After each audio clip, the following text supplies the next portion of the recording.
Mas o que é que nós temos que vigiar? Não quero mais falar sobre isto. O que é que precisamos vigiar? Certamente que não é a vida dos outros. É o quê? A nossa mente. A nossa mente. Aquilo em que estamos a pensar. As imaginações. Muitas vezes nós imaginamos coisas, não é?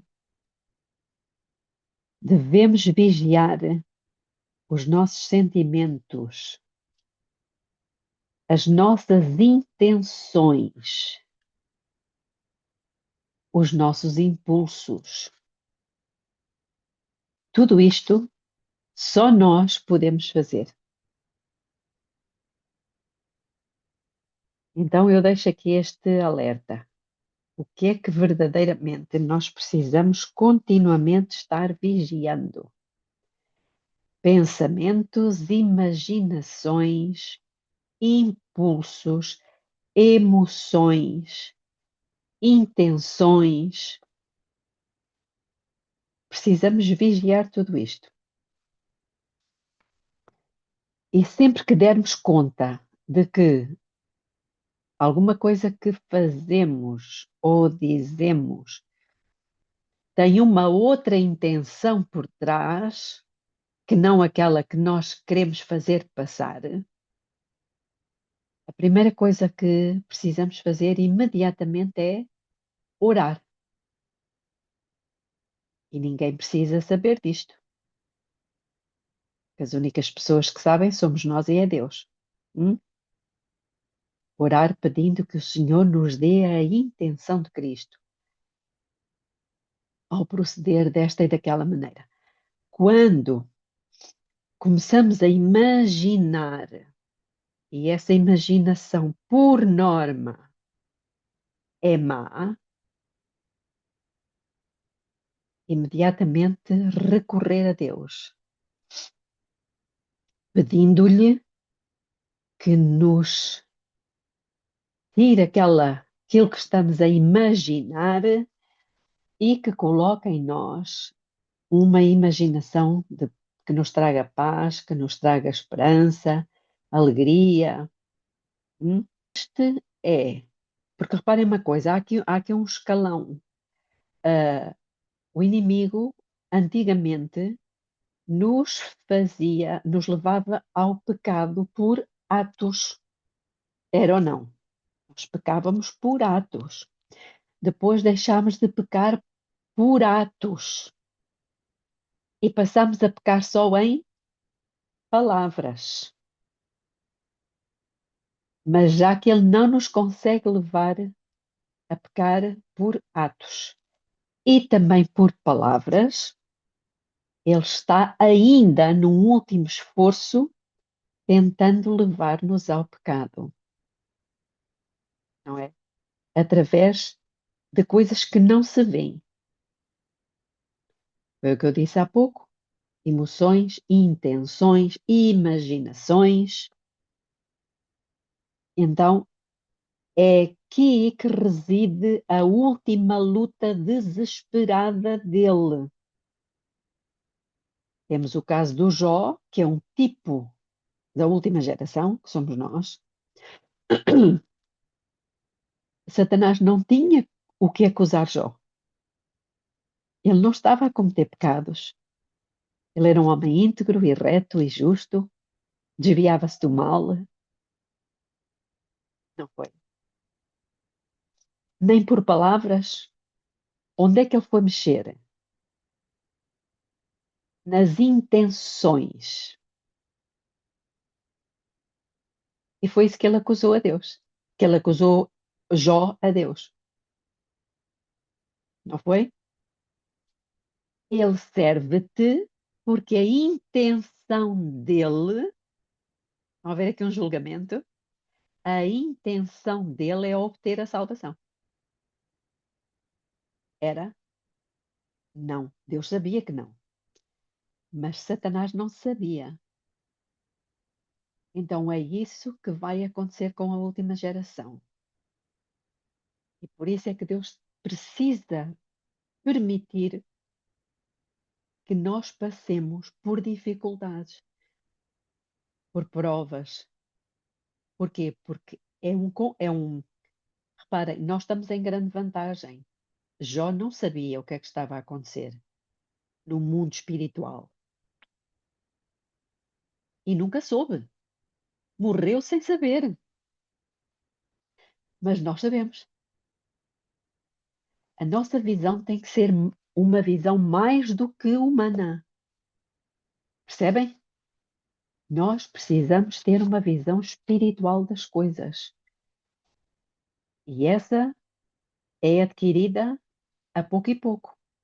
Nós precisamos passar para outro nível. E precisamos de que o Senhor nos dê esse entendimento, esse espírito de entendimento para vermos as coisas espirituais. O mundo espiritual é um mundo invisível, mas é mais real do que o outro.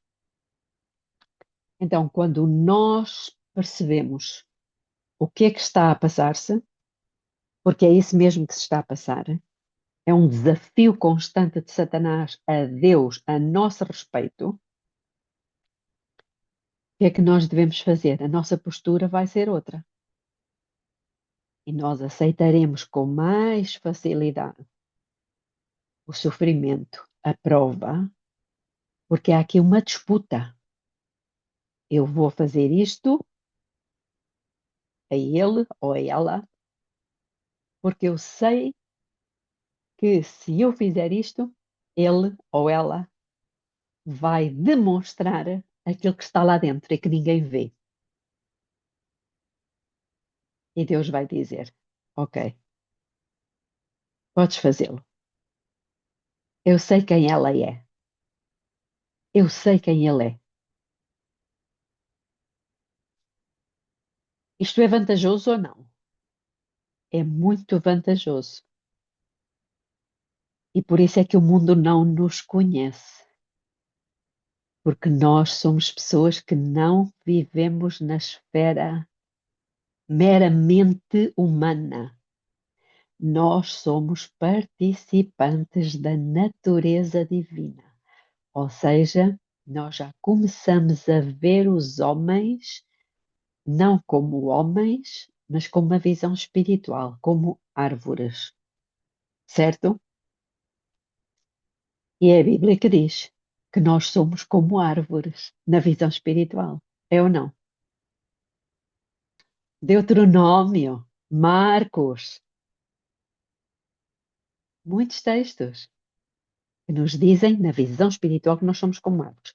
E como árvore, e Romanos, por exemplo, não é? Chama o povo de Israel de uma determinada árvore, oliveira. Porquê? Porque as árvores dão fruto e elas não fazem esforço para dar fruto. O único esforço dela é invisível, é ir dentro da terra buscar o alimento. É isso que nós pretendemos fazer aqui. É ir mais fundo, ir buscar a nutrição, alimento de qualidade. E ao fazermos isso, começamos a ficar, a alinhar a nossa vida com a vontade de Deus. E estamos nos alimentando da árvore da vida, para termos vida. Satanás sempre está tentando levar-nos a estar desalinhados com o projeto do Criador. Ele tem um projeto, não é? O Criador tem um projeto para a sua criação. Ele fez um projeto. Pronto, então vamos imaginar isto. E no projeto foram contratados, portanto, existe uma hierarquia, não é? O arquiteto faz a planta, dá ao engenheiro, o engenheiro começa a reunir a equipa, não é, para a construção, e cá no fundo, na base da escada, está o quê? Está o pedreiro, não é? Como é que vocês dizem?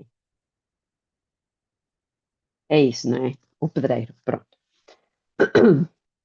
O engenheiro vai verificando como é que as coisas estão, mas o pedreiro decide fazer o quê? Decide não seguir o projeto.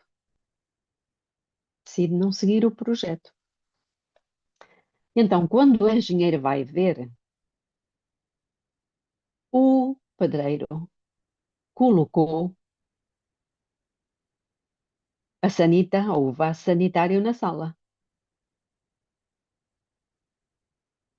e colocou o azulejo no teto e colocou, fez a casa de banho e esqueceu-se de fazer a canalização. Ele não seguiu o projeto. Qual foi o resultado? Teve que ser tudo partido. Muitos de nós, mesmo dentro dos cristãos, têm que ser partidos, quebrados, porque não estão seguindo o projeto do Criador. Percebem? E por isso, muitas vezes na nossa vida, na vida das pessoas, não existe ordem, é uma Babilónia, é uma confusão. Os pensamentos estão confusos, a vida das pessoas não tem, não, os frutos não aparecem, são frutos defeituosos, são frutos confusos, na vida financeira, no lar, com os filhos, com a esposa. Hum? Porquê? Porque nos desalinhamos. Então, o nosso objetivo é estarmos a receber de Deus aquilo que vem dele, que é a vida. E aí os frutos vão surgir naturalmente. E o Davi tinha um problema. O Davi tinha um problema. E isso levou a não vigiar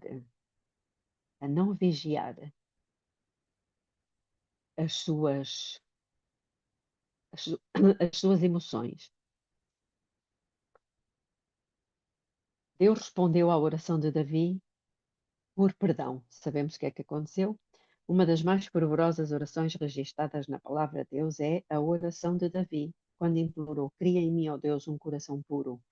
Isto significa o quê? Que ele deu conta que o coração dele não era puro. Não era puro. E nós sabemos que a Bíblia fala muitas vezes os pensamentos do seu coração.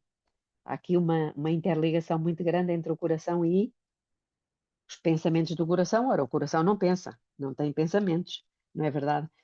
Mas então diz aqui que ele queria um coração puro. Significava que ele reconhecia que a mente dele tinha pensamentos que não eram bons, estavam desalinhados com o projeto.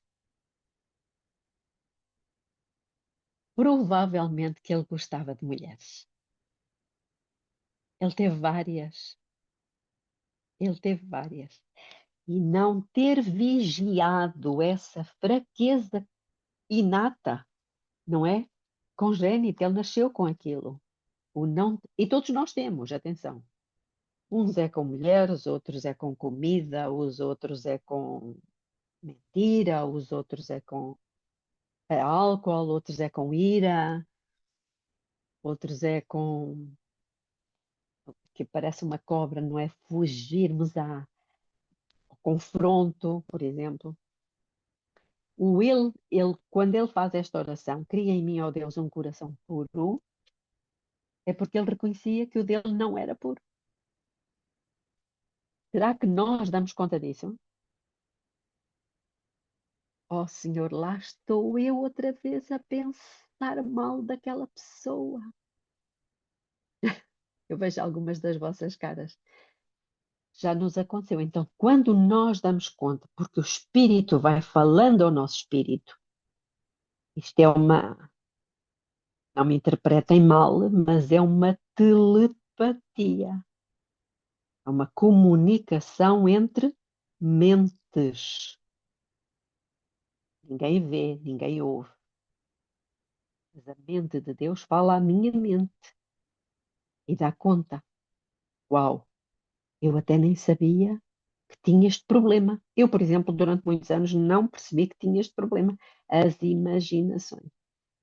Mas quando o Espírito nos convence do pecado, logo de seguida convence-nos também de quê? De quê? Da justiça. Da justiça. O que é que isso significa? Se Cristo. eu me, se eu, Cristo, exatamente. Cristo. Então, lá está, eu vigiei, eu percebi e o Espírito já me falou de quem? Cristo. Ele é a tua justiça. Ele pode resolver o teu problema. Não és tu. Tu não consegues. Então, imediatamente a oração, depois de vigiar a oração. Senhor, vou pedir socorro. Por favor, cria em mim, ó Deus, um coração puro. Esta cabeça só pensa lixo. E ela pensa lixo porquê? Porque durante muitos anos nós alimentámos este computador com coisas que não devíamos ter alimentado, porque não dávamos conta, não sabíamos. Estão a ver aqui o conhecimento. O conhecimento é importantíssimo. E nós, aqui no grupo, nós estamos a receber grande conhecimento. Mas não é para ficarmos obesos. É para que isto se traduza na prática a mudanças. Certo? Pronto. Então aí recorremos a Cristo. Por favor, Pai, dê-me um coração puro. Estes pensamentos, eles têm que sair daqui. O sangue de Jesus é poderoso para nos purificar de todas as más intenções, de todas as más emoções, de todas as suspeitas, as vis suspeitas. E nós fazemos como ao Jacó. Eu não deixo o Senhor ir embora, porque o Senhor prometeu que tudo é possível àquele que crê que o sangue de Jesus nos purifica de todo o pecado. E nós cremos. Nós até cantamos isto. Se do pecado te queres livrar, o sangue de Jesus dá o poder. Não é verdade? Mas como é que isso se faz? Não sei como é que se faz. Eu também não tenho que saber como é que se faz.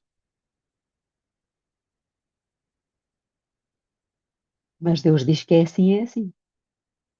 Então, este vigiar sobre nós mesmos é de extrema importância.